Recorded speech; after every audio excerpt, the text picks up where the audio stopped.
Office में एक लड़की के प्रमोशन के बाद काव्य को क्या क्या सुनना पड़ा। इससे आप प्रेरित होंगे। लाइफ रिलेशन भी आपको सिखाएगी। कहानियाँ बहुत कुछ सिखाती हैं।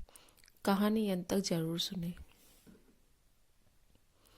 लोग कहते हैं कि इंसान को सबसे दोस्ती रखना चाहिए, किसी को अपना दुश्मन नहीं बनाना चाहिए। दुश्मनी किसी से भी नहीं जाती। कभी कभी लोग आपसे जलकर भी आपके दुश्मन बन जाते हैं। ऐसा ही मेरे साथ हुआ। लोग बेवजह ही मेरे दुश्मन बन गए। मेरा नाम काव्या है और मैं 21 साल की हूँ। मैंने एक नया ऑफिस ज्वाइन किया। मेरे बॉस 35 के हैं और शादीशुदा हैं। उनकी एंडरवाइजिंग की बड़ी कंपनी है। यह ऑफिस नया है और मेरे अलावा और भी 70-80 लोगों का स्टाफ है। मेरी इंग्लिश पर कमांड अच्छी है। इस कारण मुझे प्रेजेंटेशन और बाकी काम में कोई प्रॉब्लम नहीं होती थी। बॉस का खुद की प्राइवेट केबिन था। उन्होंने ही मेरा इंटरव्यू भी लिया था। ऑफिस में मुझे मेरा रोल बताया गया। बॉस हमारे बहुत अच्छे थे। काम करने वालों की कदर करते थे। कुछ ही दिनों में वो मेरे काम से प्रभावित हुए और मुझे नई नई जिम्मेदारियां देने लगे। मैंने भी उन्हें चुनौतियों के रूप में लेते हुए अच्छे से निभाया। जैसे कि मैंने पहले ही कहा था, अगर आप अपना काम अच्छे से करो तब भी लोग आपके दुश्मन बन जाते हैं। लोग जलने लगते हैं। अगर वो आपकी बराबरी नहीं कर सकते तो फिर आपकी बुराई करके आपको परेशान करने की कोशिश करते हैं। मेरे साथ ही नहीं, हर किसी के साथ ऐसा होता है। हर ऑफिस में आपको ऐसे लोग मिल जाएंगे। ऑफिस जब मैंने ज्वाइन किया था तभी सैलरी को लेकर बातें हुई थी। तब बॉस ने कहा था कि अगर आपका काम अच्छा लगा तो 6 महीने बाद आपकी सैलरी बढ़ा दी जाएगी।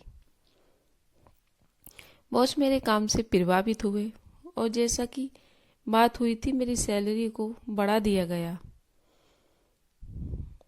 अब यह बात हमारे ऑफिस के अलावा अकाउंटेंट से होते हुए ऑफिस के सारे स्टाफ तक पहुंच गई थी। ऑफिस में पहले ही कई लोगों को खटक रही थी। मेरे आने से उनकी इमेज पर फर्क पड़ रहा था। लेकिन इसमें मेरा क्या कसूर था? मैं बस अपना काम कर रही थी। बॉस के साथ मैंने कई प्रेजेंटेशन बनाए थे।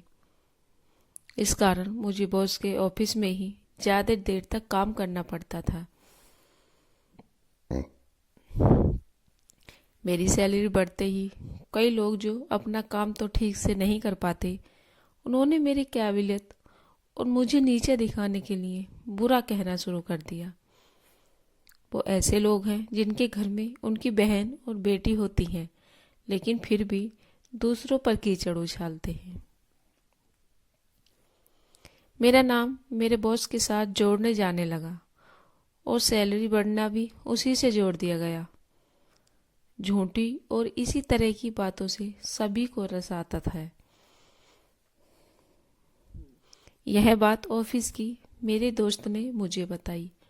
मैंने तो उस समय मुझे यह एहसास हुआ कि अपनी कमी छुपाने के लिए लोग किसी हद तक भी जा सकते हैं। आगे से जब भी बॉस के केबिन से बाहर आती तो बाहर लोगों के चेहरे पर हंसी मुझे सब बयां कर जाती। धीरे धीरे वो लोग सफल होने लगे। मुझे यह बात प्रभावित करने लगी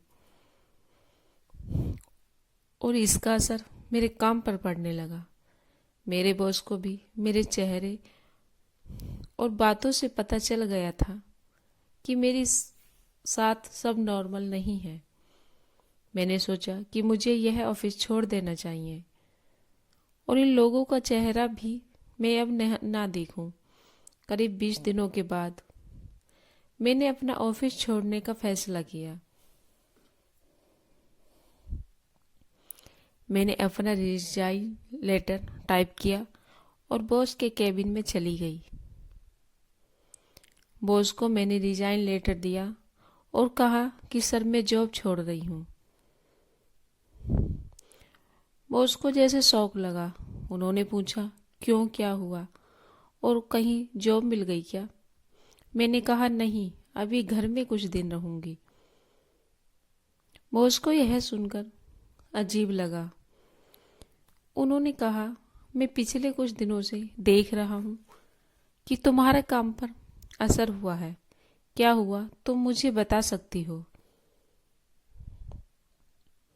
मैंने बोला कुछ नहीं सर।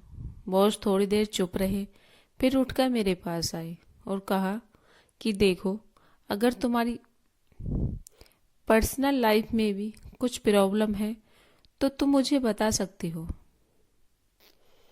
अगर तुम चाहो तो तुम अभी छोटी हो, लाइफ में बहुत बातें हैं जो किसी को बताने पर सॉल्व हो जाती हैं।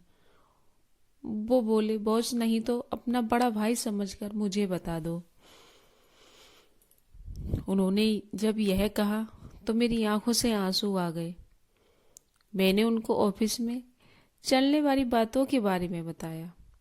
सारी बातें सुनकर उन्होंने कहा तो तुम भागना चाहती हो, वो भी झूठ की वजह से। बॉस ने कहा कि कौन है मुझे अभी बताओ।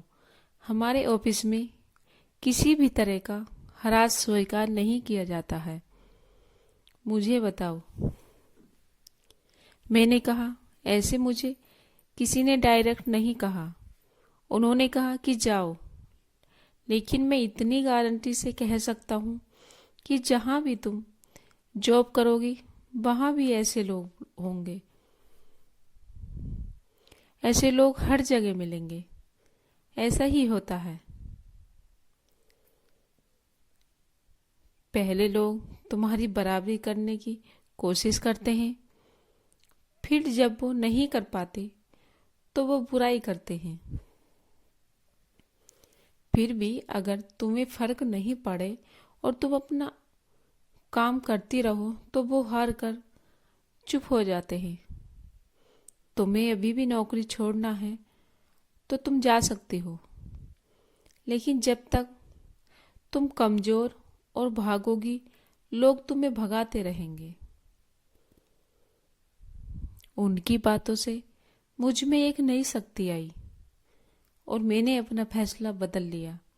मैं अभी भी उसी ऑफिस में हूँ, लेकिन कई को छोड़ के जाना पड़ा। उस दिन से बाद बॉस सख्त हो गए थे। आखिर इस तरह की बकवास में हर भले इंसान को फर्क पड़ेगा, तो शायद यह उनका तरीका था सबको चुप और सबक सिखाने का। इन सब बातों से मैंने सीखा कि बुरे लोग हैं तो मेरे बॉस जैसे भले लोग भी हैं। आप अच्छे हैं तो आपका साथ देने भगवान किसी न किसी को भेजता ही है।